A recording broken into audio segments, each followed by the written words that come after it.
Geography is a critical element to making investment decisions in the banking space. If you really think of drivers of the economy, you could have the entire industry growing at a GDP plus kind of rate, but you've got companies within specific geographies that far outpace the industry growth because of drivers. Things like taxation policy, things like the Panama Canal being built and driving shipping activity, all sorts of goods and products to the East Coast ports.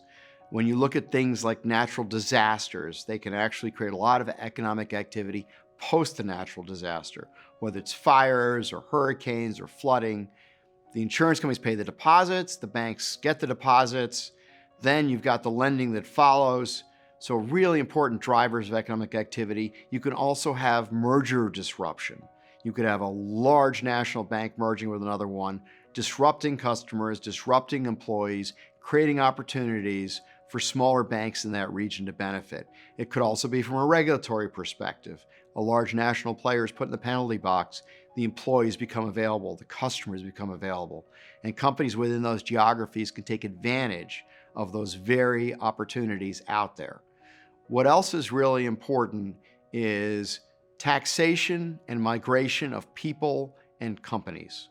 So if you look at some of the states that have grown the fastest over the last decade, taxation policy has played a major role. Florida has gone from the 6th largest state to the 2nd largest state in this country, surpassing even New York.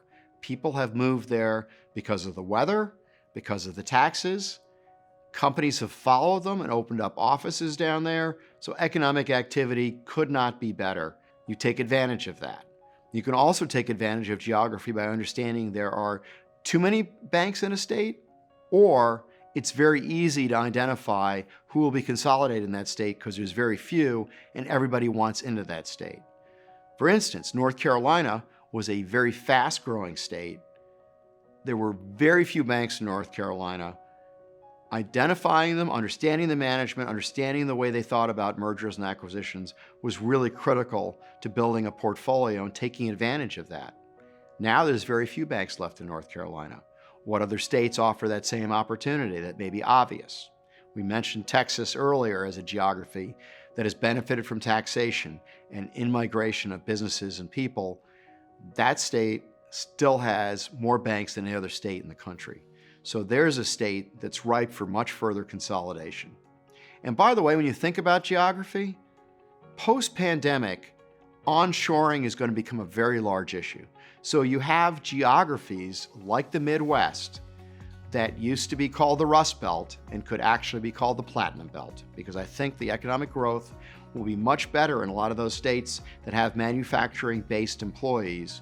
When companies want to onshore, they're going to look to develop in those markets. That's where they'll be developing new facilities because the employee base is actually there. So they're taking advantage of that geographic dispersion that's out there. You won't find manufacturing employees all over the country. You will find them in the Midwest. That experience is there. You combine that with potentially things like the Panama Canal, a critical development that helped drive the economies of the East Coast shipping ports. What happened is they dug a second canal along the old one, much deeper, much wider, could take much bigger ships, and it alleviated all of the crunch on the West Coast ports, allowed shipping to be faster and cheaper going to the East Coast, and created major development in all of those East Coast geographies. And the banking system in those geographies grew much faster above trend than the rest of the national banking system.